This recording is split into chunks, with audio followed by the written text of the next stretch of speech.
আজকে তো ঘরে ছানা দুধ দুধ ছিল, সেটা দিয়ে ছানা ফাটিয়েছি। ছানার ডালনা করব। ছানাগুলোকে আমি রাত্রিবেলায় একটু পাটা চাপা দিয়ে রেখেছিলাম, এখন এটাকে ভেজে নেব। আমাকে ছানাগুলো ভালো করে ভেজে নিয়েছি।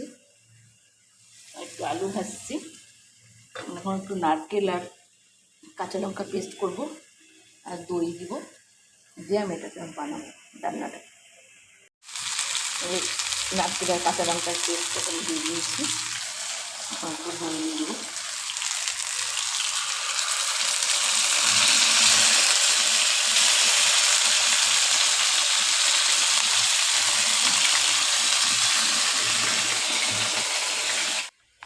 এবার একটু সস দিয়ে দিচ্ছি।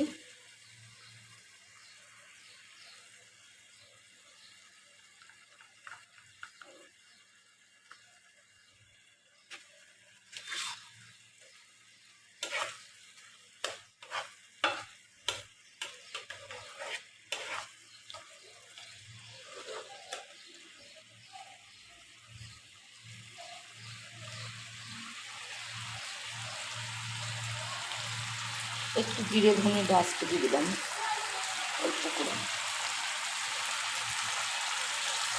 একটু দুধও দিয়ে দিচ্ছি।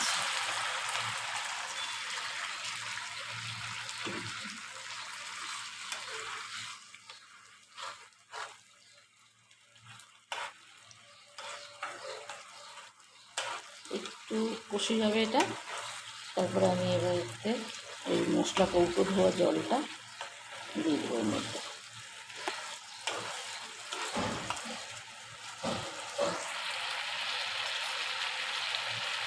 এই যে মশলাটা কষে গেছে, তেল ছেড়ে দিয়েছে।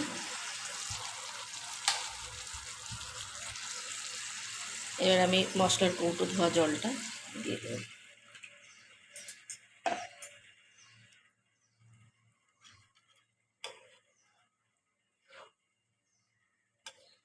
ফুটে গেলে আলুটা সেদ্ধ হয়ে গেলে আমি পনিরটা দিয়ে দেবো,